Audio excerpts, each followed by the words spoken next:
This podcast is brought to you by Audible. Get a free audiobook download and 30-day free trial at audibletrial.com/Bogosity. There's over 180,000 titles to choose from for your iPhone, Android, Kindle, or MP3 player. That's audibletrial.com/Bogosity.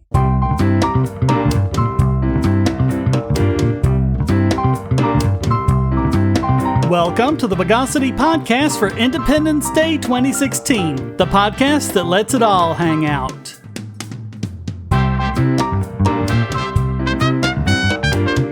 This is your host, Shane Killian, and joining me again is Charles Thomas. Charlie, welcome back to the show. Hello, people. Let's lapidify the news of the bogus. And some bogosity in the wake of the Brexit vote. The UK, as we talked about last week, voted to leave the EU, but now the Parliament, which, as we mentioned, is largely pro-Remain, has decided to act like petulant children and start a petition for another vote on it. Apparently, they think that democracy means that if any vote doesn't go the way they like, well, they should just get a do-over. Or, as the hobbits might say, what about second Brexit? Exactly. It just keeps going until eventually they'll get the right call, because that's always in the end works, right? Yep. Just keep doing it until people do the right thing. Now their excuse is that since the turnout was only 72%, it shouldn't count. Even though, as we reported last week, that's the highest turnout in the UK in 24 years. I mean, none of them were voted in with that high a turnout. I want to know how much of the American turnout. That'd be like 70%. That's pretty daggone high. I mean, yeah, usually in this country, I think it's more like 40% turnout. Yeah, unless you make it to a law. I mean, what type of idiotic country would do that? Australia. But anyway.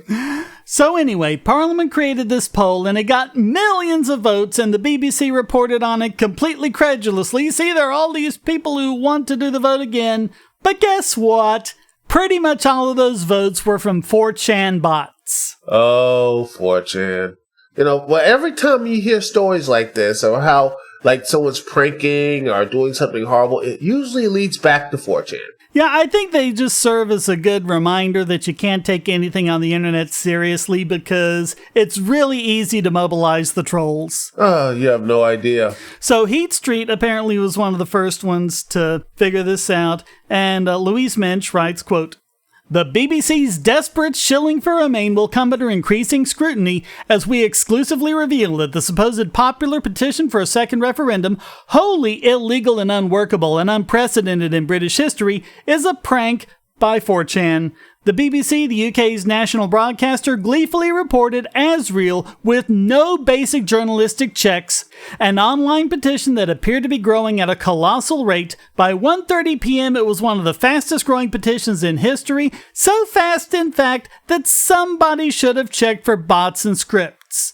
The BBC is failing totally in its charter duty to perform basic journalistic research," and they post a screenshot to the actual script that's doing it. Oh, wow. It's not like, they could have turned and checked things out, because, hey, checking facts are hard. It would have took like a good 15, 20 minutes. Yeah, and Heat Street did that and easily found people on 4chan talking about it, including the fact that there's 50,000 signatures from Vatican City, which, according to the UN, only has a population of 451. Oops.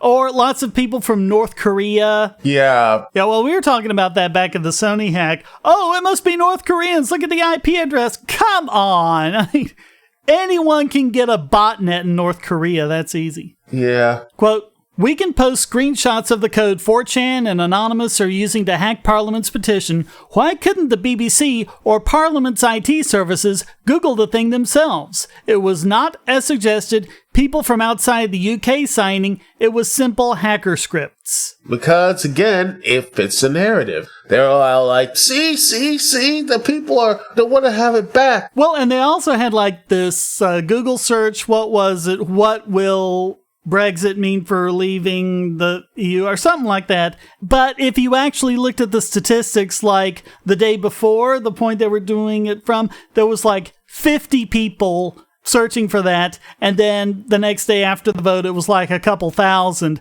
and they were like, oh, see, 250% are now going, they're now wondering what it's all about. It's like, come on.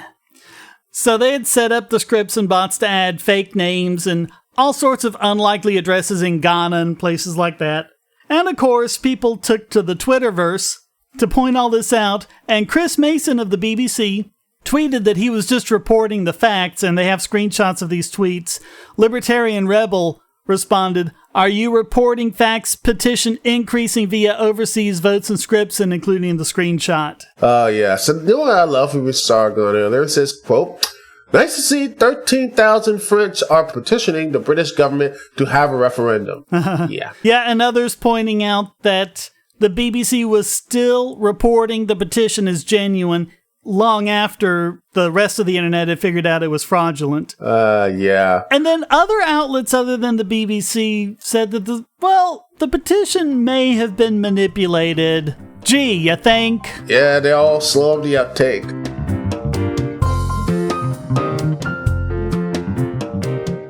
Say, if you're tired of the promos in this podcast, well, the patrons got it early and with no ads or promos. Just go to patreon.bogosity.tv and donate at any level. Hackers, terrorists, the NSA. But I repeat myself. Your online security is under attack, and the weakest point is your password. That's why you need LastPass. LastPass plugs into your browser and allows you to randomly generate strong, unique passwords anywhere on the web, all protected by one master password. LastPass sets up in minutes and gives you secure automatic logins throughout the web, synchronizing across all your browsers and all your computers, at home, at work, or on the road. It even securely stores sensitive form data, including credit card numbers, backup sensitive documents, membership info, Wi-Fi logins, and more. And with LastPass Premium, you can get these benefits on other applications and even mobile devices, and also get priority customer support. Sign up at password.bogosity.tv for a free month of LastPass Premium. Log in securely everywhere using the last password you'll ever have to remember. Go to password.bogosity.tv and get LastPass now. So, good news on the intellectual property front. A federal judge has dismissed a movie piracy case, saying that merely matching an IP address doesn't prove the defendant was the one who engaged in the piracy. And this is Magistrate Judge Stacey Beckerman of the Oregon District Court recommending dismissal of a complaint filed by the makers of the Adam Sandler movie The Cobbler. And, of course, we already know that's bogus, because who on earth would pirate the Adam Sandler movie The Cobbler? You'd be surprised. So Judge Beckerman said that claims of direct and indirect infringement were not sufficient for the case to continue. And what's interesting is that she dismissed the case sua sponte, which is a Latin phrase meaning of his own accord, which means that it was done without it being requested by the defense.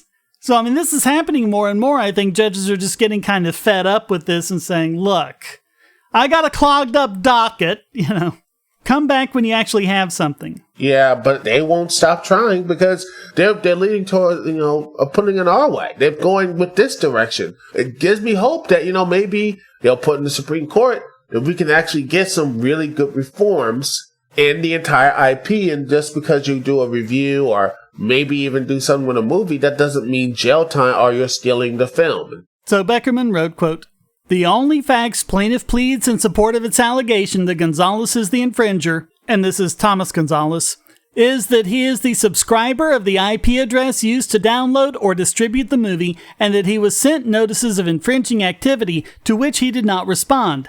That is not enough. Plaintiff has not alleged any specific facts tying Gonzalez to the infringing conduct. While it is possible that the subscriber is also the person who downloaded the movie, it is also possible that a family member, a resident of the household, or an unknown person engaged in the infringing conduct." Yeah, you know what? Maybe the movie and such will realize that, make it easier for people to go watch it instead of just being this whole, we're getting there.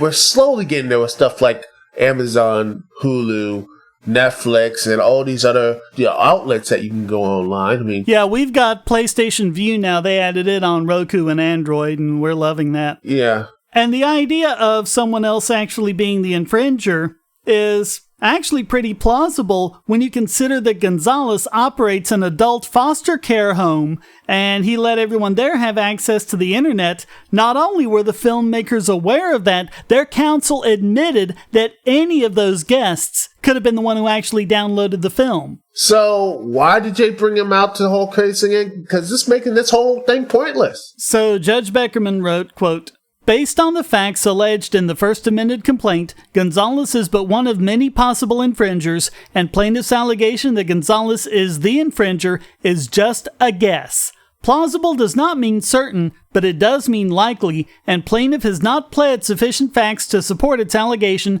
that Gonzalez is the likely infringer here.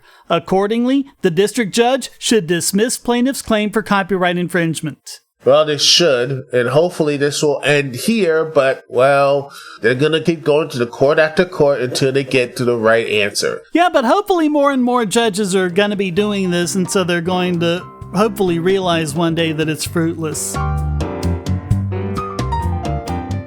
Hey everybody, this is Dave of the Superplex Bros, and you're listening to the Bogosity podcast. When you're done, why don't you head over to superplexbros.com. We have all kinds of editorials and reviews on video games and pro wrestling.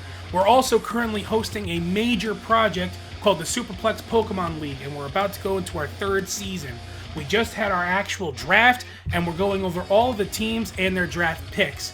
So why don't you head on over there, check things out, and if you like, you can even check out the Superplex Brothers podcast, where Matt and I basically bullshit about video games, pro wrestling, or whatever the hell we want. Anyway, until next time, take care.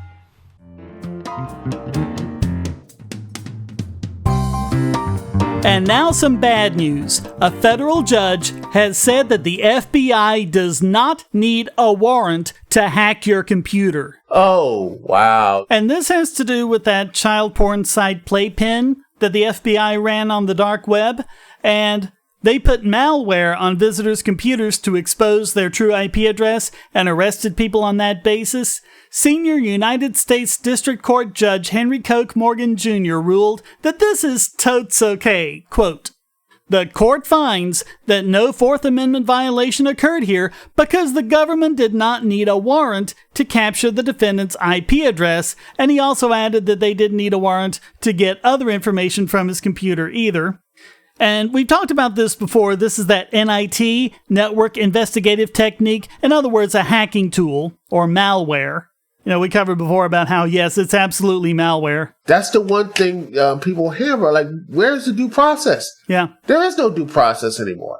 Or when you have the Democrats, acting like children, basically doing that whole sit-in, with food and, nice, like, donuts and stuff. And food from Chick-fil-A, by the way, which is even more hilarious. And it was nice because after we recorded our story talking about that, I saw some pictures, and it was like with the little, chafing dish with the thing, and like it was catered. It was a catered thing. And I'm like, to realize they were sitting in for, it was gun control. No, it was for secret list. It was for no-fly list and terror watch list. It's the same mindset we had back in 02, 03, and 04 when the Republicans were saying it. It's like, we're doing this for your protection. Who needs the privacy and such? We're more secure. We're trying to protect you. So Morgan pointed out that when you connect to the internet and connect to a website, you, of necessity, give that website an IP address so you don't have a reasonable expectation of privacy there. But the thing is, this was over the Tor network, which is a technology meant to obscure the IP address, but he said, well, that counts anyway because you give your IP address to that first Tor node, even though the whole idea is to go through 3 different nodes so you hide it from the destination. And he also said that it also counts to information within a user's computer because you have no reasonable expectation of privacy. Quote, "It seems unreasonable to think that a computer connected to the web is immune from invasion. Indeed, the opposite holds true. In today's digital world, it appears to be a virtual certainty that computers accessing the internet can and eventually will be hacked." So just because you can be broken into, that means that the police are free to just go in and do whatever they want. Yeah, I will not be surprised if this shows up on not just computers, but also in homes, cars. Well, you could get broken in, so we have to go and search you. And by the way, do you have your papers? Do you have your papers here? Yeah, the Supreme Court ruled on that a long time ago. Yeah, they can totally do that. Yeah. And I'm hopeful this new generation, not the SJWs, Lord knows they love their governments, but hopefully there are people out there that are seeing it and maybe like, maybe, just maybe, there is another way out there. And that's why, people like Gary Johnson and Jill Stein are getting up there. They're like, maybe we shouldn't be all saying the Democrats are good and the Republicans are evil and vice versa. That needs to be changed. And it's something that's been banged in our heads as a nation for so long. So what Morgan was relying on is called the Broken Blinds decision. This is a Supreme Court decision, Minnesota versus Carter. And the idea is if you're in your house and you close your blinds, you have a reasonable expectation of privacy. But if the blinds are broken, if one of the slats is out of place, leaving a crack that people can see through, then there is no such expectation, and police do not need a warrant to look through the blinds, and this is a case where a policeman did exactly that.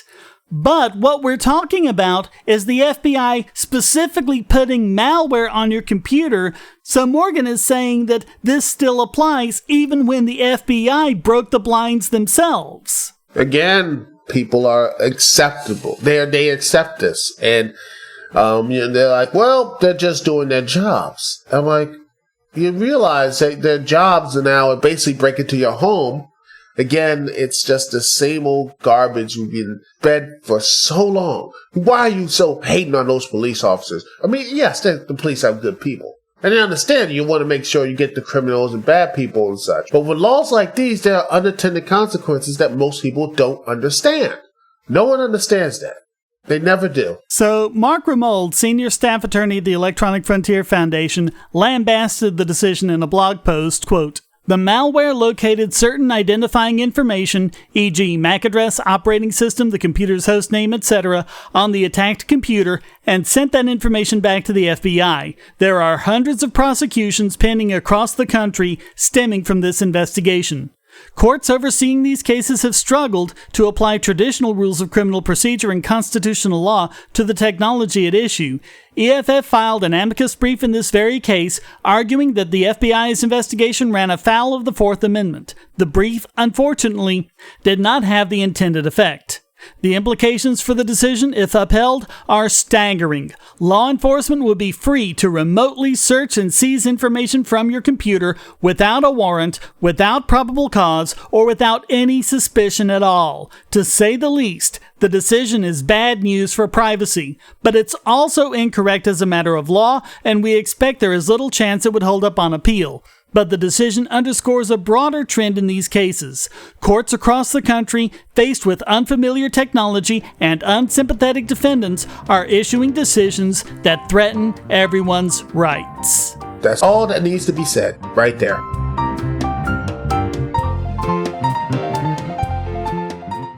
Now you can make Amazon purchases with Bitcoin by going to purse.bogosity.tv. That's P-U-R-S-E. Moreover, most purchases can be made at a discount. Save an average of 20% just by buying from Purse, or get even greater discounts by linking your Amazon wish list. Go to purse.bogosity.tv.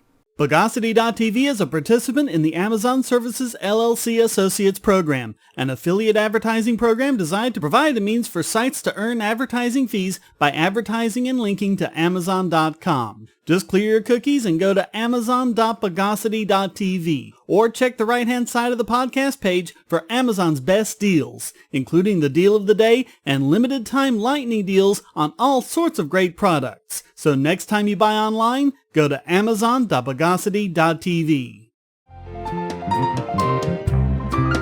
And now it's time to obfuscate this week's biggest Bogon emitter.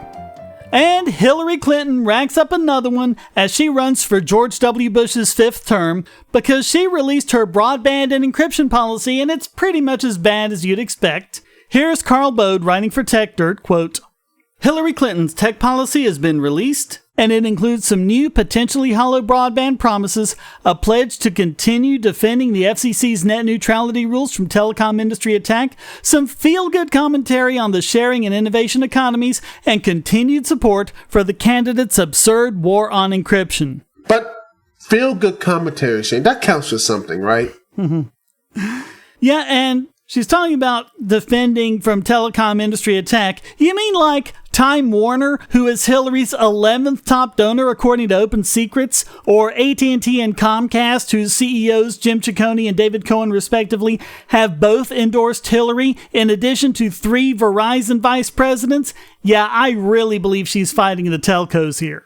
Yeah. And yet, there's more evidence to this that points that she's one of the most corporate neocons, and, basically that's what she is. Yeah. But no, people just say that she's the only chance to save us from Armageddon. I'm like, no, she's bringing Armageddon. And it's funny, my father said, when you look at this voting between Trump and Hillary, it's like, it's between Adolf Hitler and Joseph Stalin. And I'm like, pretty much. Telling which is which, that's the hard part.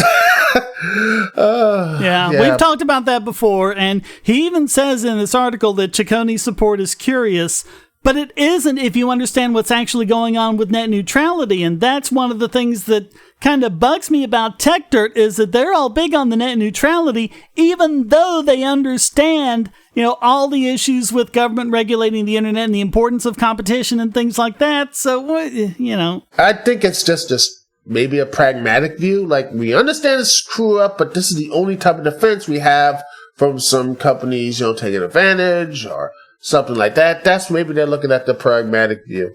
So the plan says, quote, Hillary believes that the government has an obligation to protect the open internet. The open internet is not only essential for consumer choice and civic empowerment, it is a cornerstone of startup innovation and creative disruption in technology markets. Of course, when has she ever been in favor of those? She's always been about the big corporations. Oh, yeah. But if you say this to a Clinton supporter, you're labeled as, what was it? Misogynist. Misogynist, stuff like that. Hillary strongly supports the FCC decision under the Obama administration to adopt strong network neutrality rules that deemed internet service providers to be common carriers under Title II of the Communications Act, because what the issue totally needed was more monopolization. Yeah, because monopolies always works, Pepco, or heck, even my local, metro station, who's basically a monopoly of running the entire whole system into the ground. Never mind, that's just another can of worms I don't want to pick up right now. But yeah, monopolies are terrible. The only good monopoly is the board game. Quote, Hillary will finish the job of connecting America's households to the internet, committing that by 2020, 100% of households in America will have the option of affordable broadband that delivers speed sufficient to meet families' needs. Of course, as the article points out, that's probably going to happen anyway, and it mentions Obama in 2011 promising wireless broadband coverage to 98% of all Americans, even though it had already reached that mark at that point. Government taking credit for people since forever. Jumping in front of a parade and pretending to lead it. Yeah. How long before they start, doing these rules like they use the TV, like say, for example, for podcasting and everything? Or FCC rules start applying. And I mean, hey, if the internet is telecommunications, then that's absolutely what they can do. Yeah. I kind of keep my podcast more PG and such, but I'm like, hey, if you want to come out there and do swearings, that's fine, whatever. But I worry because I do not want to get, a $500,000 fine. Charles Thomas, you just got a fine for $500,000 for not meeting the decency rules or whatever. So the article says, quote, Clinton also makes it clear she intends to continue waging war on encryption. Her plan for a Manhattan Project to solve, weaken, encryption is still very much on the table. And now we're quoting Hillary's plan again, quote, Hillary rejects the false choice between privacy interests and keeping Americans safe. She was a proponent of the USA Freedom Act, and we covered that. It was nothing of the kind. It basically let them keep spying on us. And she supports Senator Mark Warner and Representative Mike McCall's idea for a national commission on digital security and encryption. This commission will work with the technology and public safety communities to address the needs of law enforcement, protect the privacy and security of all Americans that use technology, assess how innovation might point to new policy approaches, and advance our larger national security and global competitiveness interests. Wow. So even though encryption it's not going to be the real issue. They say, oh, it's terrorists, even though terrorists use basically basic stuff to do these things. Yeah, and apparently now it's come out that the Orlando shooter was doing all sorts of things online, completely unencrypted, connecting with all these homosexual groups and stuff like that before coming up. I mean, it's like, they're not encrypting. No, and same thing I guarantee with the San Benito stuff too, right? San Benito, all these other places, they just did the regular stuff. People think in movies. They think, oh my gosh, it's like some secret, like Spectre. They're not. They're not Spectre. They're just doing the same crap. Like, they're putting the stuff on Facebook and on Twitter and 4chan. They want it to be like it is on 24, and it just isn't. Yeah, reality is a bitch. Sorry. Now you're going to have a $500,000 fine, Shane. I'm sorry. So all of that makes Hillary Clinton this week's biggest Bogon emitter. If you're on the Wi-Fi in a coffee shop or hotel, anyone on that network can get your traffic. Do you really trust all of those strangers? For that matter, do you really trust your ISP? A VPN can protect you from prying eyes, disguise your location, and even foil government censors. It's essential in this day and age, so go to vpn.bogosity.tv and you'll be taken to BoxPN. Starting at just $2.99 a month, you can get unlimited high-speed connections to VPN servers all over the world, and they don't log connections, so your privacy is assured. Traveling abroad, just VPN home, and don't worry about what those other governments are doing. Back at home, stop your ISP from traffic shaping and messing with the quality internet access you're paying good money for. You can connect from multiple machines at once, including your smartphone or tablet, and it supports all the secure standards, including OpenVPN and SSTP. Bypass censors and surveillance with your own secure VPN connection. Go to vpn.bogosity.tv.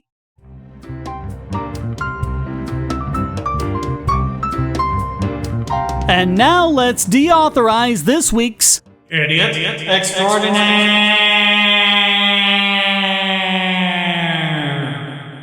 Now, if you remember way back, I think a couple of years ago, Charlie, I think you were on the podcast for this one. We talked about Lenovo laptops and how they came pre-installed with basically malware that broke HTTPS encryption. Yeah, I was quiet for most of the conversation. Comodo Group Incorporated was the horrible company that was ultimately behind that one, and we're giving it to them specifically this week for just going below and beneath the call of duty.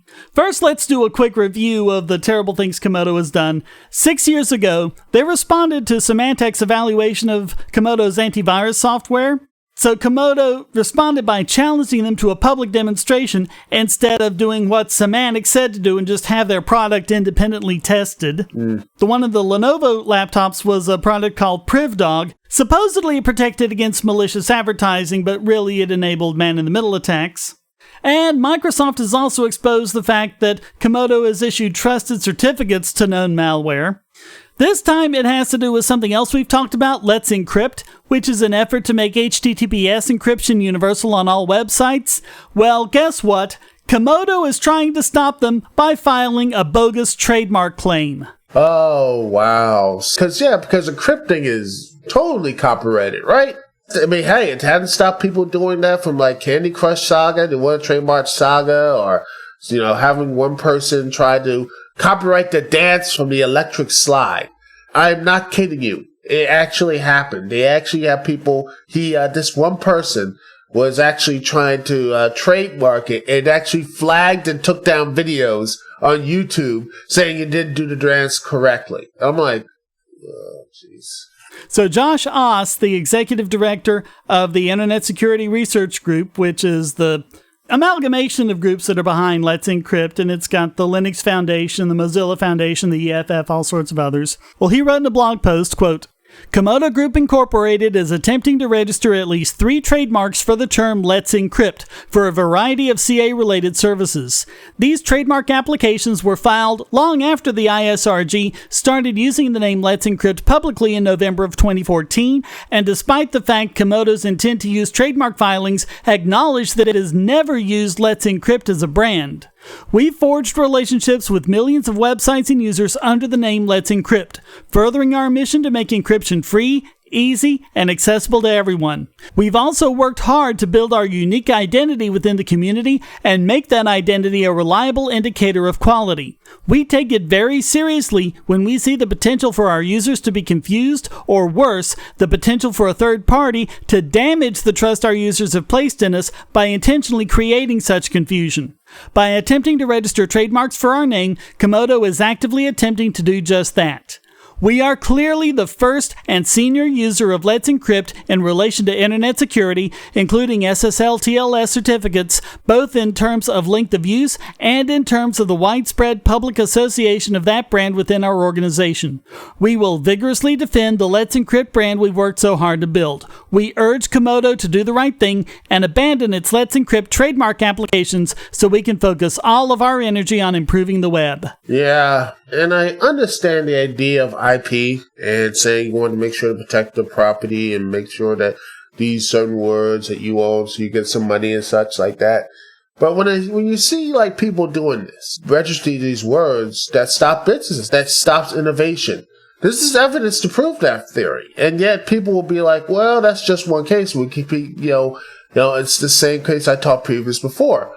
Again, when you have these people who try to trademark dance moves, who trademarks silly things so they can take them down, I will take money from you. It's a racket. It's awesome. And the Comodo CEO actually went into their own forums trying to defend this, and he claimed that Let's Encrypt stole their idea when they didn't in any way, shape, or form. Comodo wasn't doing anything like this. Yeah, but again, when you have this type of power to go and trademark these type certain words, these ideas and such, you can just easily take people away, businesses and money, and it basically give a lot of headaches to many other people. But the good news is that it looks like Comodo might be backing off. They posted in an update, quote, "We have confirmed that Comodo submitted requests for express abandonment for all 3 trademark registration applications in question. We're happy to see this positive step towards resolution and will continue to monitor the requests as they make their way through the system. We'd like to thank our community for their support." And you know why? Because it gave them a lot of bad press. A lot of people said in the private encryption community said this is BS. Oh yeah. And their own users on their own forum were saying that. Yeah. And that's a good thing. This is something really should be talked about because it does hurt businesses. It does destroy, jobs and careers. You have to look and say, maybe this whole IP thing, maybe we should really look hard on our copyright or something. Or I'm just talking out my rear end, So for yet another self-imposed hit to whatever trust and integrity they may have had before, Comodo Group Incorporated easily takes this week's Idiot Extraordinaire.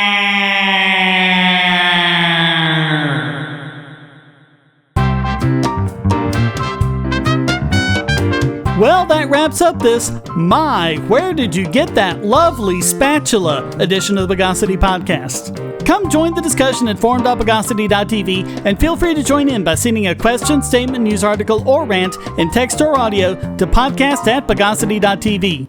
This podcast depends on you to keep going, so please donate using the links on the website or the QR codes in the thumbnail, or become a patron at patreon.bogosity.tv and get the podcast and YouTube videos early and without ads or promos. Thank you for listening, and thanks to Charles Thomas for joining me. No problem. Until next time, here's a quote from Jeffrey Rosen. Before September 11, the idea that Americans would voluntarily agree to live their lives under the gaze of a network of biometric surveillance cameras would have seemed unthinkable, a dystopian fantasy of a society that had surrendered privacy and anonymity. The Bogosity podcast is licensed under Creative Commons Attribution Non-Commercial No Derivatives 4.0 International License.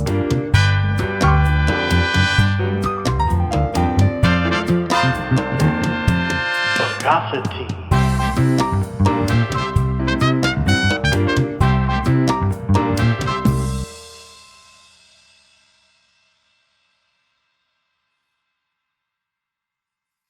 Want answers to creationist claims against evolution? Would you like to know more about evolution yourself, or even engage creationists more directly, with actual peer-reviewed sources to back you up?